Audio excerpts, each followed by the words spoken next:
j'ai du mal à saisir. Combien d'argent tu te fais? J'en sais rien. 70 000 le mois dernier. Tu déconnes.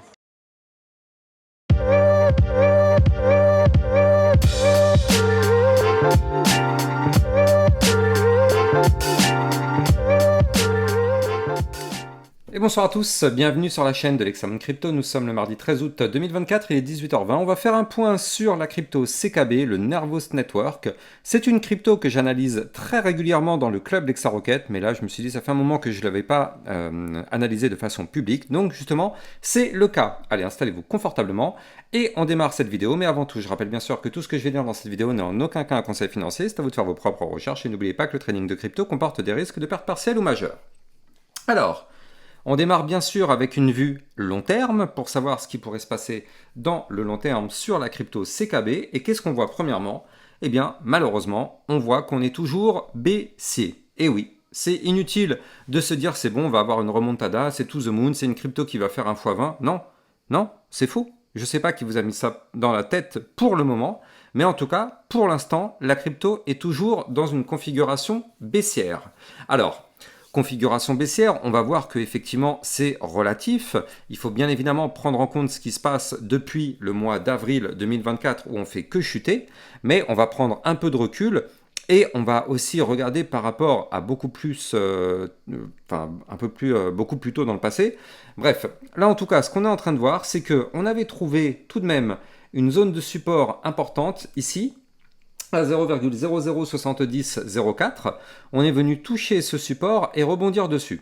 Donc pour l'instant, tant mieux, ça nous permet d'éviter que la chute soit plus prononcée. Maintenant, le problème, et là je pense que vous le voyez parfaitement, les points bas sont toujours de plus en plus bas, les points hauts sont toujours de plus en plus bas.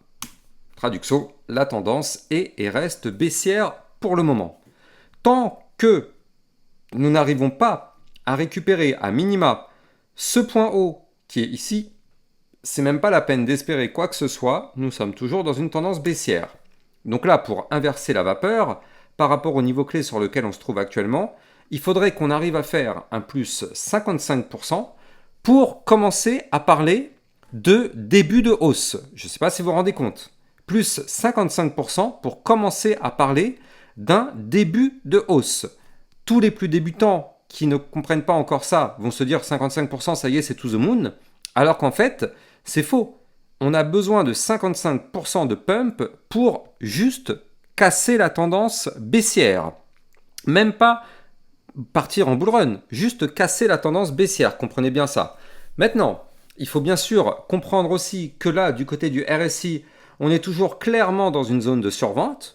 Donc là, c'est pour ça qu'effectivement, pour le moment, on n'a pas forcément envie d'aller plus bas. On est clairement dans une zone de survente. Donc pour l'instant, il n'y a pas de souci à se faire de ce côté-là. Ça va, on a quand même pas mal épuré. Là, on a quand même pas mal craché ces derniers temps. Donc au bout d'un moment, ça va, on ne va pas non plus retomber à zéro, quoi, au bout d'un moment. Donc là, pour l'instant, tant qu'on est au-dessus du support, tant qu'on a un RSI qui est toujours extrêmement faible, pour l'instant, on peut présumer que là, on pourrait avoir trouvé le bottom. Maintenant, attention tout de même, il faut noter que là, vous le savez, tout dépend du Bitcoin. Or, le Bitcoin, il est dépendant de la géopolitique. Et en ce moment, vous l'avez compris, c'est pas tip-top ce qui se passe au niveau de la géopolitique, avec tout de même l'escalade au niveau de la guerre. Franchement, c'est un peu dangereux tout ça tout de même. Et il faut bien comprendre que quand la macroéconomie n'est pas forcément au top, forcément ça a des impacts sur les marchés financiers et par répercussion sur les crypto-monnaies. Donc effectivement, si le Bitcoin se met à chuter, là, du côté de la crypto CKB, il est possible de revenir rechercher le support et surtout revenir rechercher ici l'ancien haut de range qui se trouve à 0,005176. Donc là, pour le moment, nous sommes toujours en tendance baissière, donc il faut privilégier le fait d'aller chercher les supports plutôt que les résistances. Maintenant, si on commence à breaker les résistances, là c'est plutôt intéressant. Prochaine résistance 0,010-019, la suivante à 0,011-881. Si on commence à breaker ces résistances, là ça change un peu la donne. Mais pour l'instant, vu que la tendance est baissière, attention, on va chercher les supports et il faut maintenant que les supports tiennent. Maintenant, il faut tout de même noter que là, dans une vue vraiment beaucoup plus long terme, donc là je suis passé en vue vraiment 2 semaines, donc là qu'est-ce qu'on voit? Eh bien en réalité, on est en train de former ce qui pourrait s'apparenter à une sorte de gigantesque tasse séance. Regardez ça, ici on a une tasse, la petite anse comme ça sur le côté. Si jamais on arrive à faire une belle petite remontada dans les prochaines semaines, prochains mois, et qu'on retourne aller chercher ici les 0,027429, eh bien dans ce cas-là, ça pourrait valider la tasse séance et clairement, on pourrait avoir un mouvement assez gigantesque du côté de la crypto CKB pour partir en bull run et aller chercher des points beaucoup plus hauts. Mais pour l'instant, ce n'est pas encore le cas. Donc pour l'instant, prenons des pincettes et restons concentrés sur cette partie qui est ici, qui effectivement est en train de construire le mouvement qui pourra avoir lieu dans les prochaines semaines. Donc c'est pour ça, restons bien concentrés. Le niveau clé pour partir en bull run, il est là. Actuellement, on est ici. Vous l'avez compris, il y a encore un sacré long moment. Donc d'ici là, j'aurai le temps de refaire encore pas mal d'analyses pour vous prévenir que ça pourrait partir en bull run.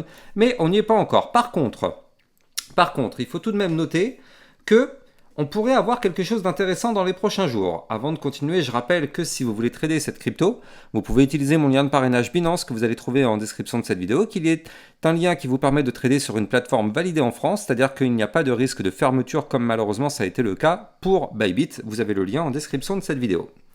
Donc là, du côté de la vue jour, qu'est-ce qu'on voit ? Alors bien sûr, on retrouve tout à fait notre tendance baissière qui est matérialisée dans ce joli canal descendant ici en blanc. Donc là, pour l'instant, ça confirme ce que je vous disais tout à l'heure, on est toujours baissier tant qu'on est dans ce canal, pas de problème sur ça.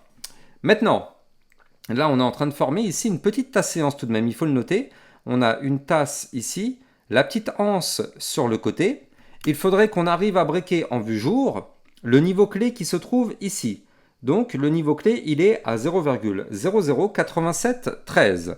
Je dis en vue jour, pourquoi? Parce que là, vous le voyez, je suis ici en vue jour. Donc, tant qu'on ne fait pas une clôture au-dessus du niveau clé donné, parce qu'on est dans l'échelle de temps jour, malheureusement, il ne faut pas espérer quoi que ce soit.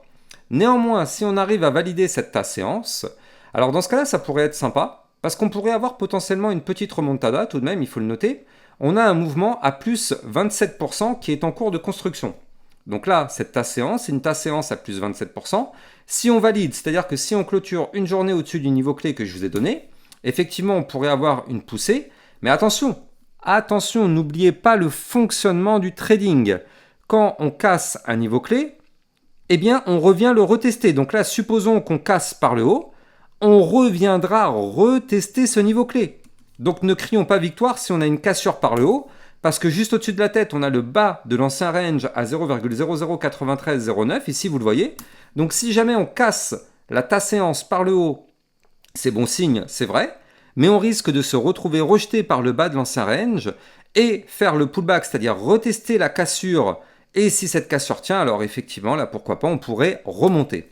Mais vous l'avez compris, il y a toujours des étapes à respecter pour assurer quelque chose d'intéressant. Donc là, on a certes un pattern qui est bullish, qui est en cours de construction. Il n'est pas validé, mais il pourrait se valider, pourquoi pas, dans les prochains jours. Surtout que là, il faut tout de même noter que du point de vue MACD, on est en train, enfin quasiment même, de cross-bull. C'est-à-dire que là, on est en train de faire quelque chose d'intéressant. Avant de continuer, je rappelle que sur mon Twitter officiel, vous avez trouvé toutes mes news, toutes mes actualités, tout ce qu'il faut savoir sur l'environnement crypto-monnaie. N'hésitez pas à venir me joindre sur mon Twitter, vous avez le lien bien évidemment en description de cette vidéo. Je rappelle aussi que dans le club Lexa Rocket, je vous analysais encore plein de crypto-monnaies, plein de cryptos, tout ce que vous voulez savoir. On a vu la crypto Notcoin, le Jasmy, le Kaspa, le CKB. Oui, comme je vous l'ai dit, le CKB, c'est une crypto que je vous analyserai régulièrement. Le Notcoin. Bref, vous avez toutes les crypto-monnaies que vous kiffez qui sont analysées de façon très régulière dans le club Lexa Rocket. Vous avez bien sûr le lien en description de cette vidéo. Donc là, du côté de la crypto CKB, eh bien, il faut absolument clôturer la journée avec un trait bleu qui passe au-dessus du trait orange.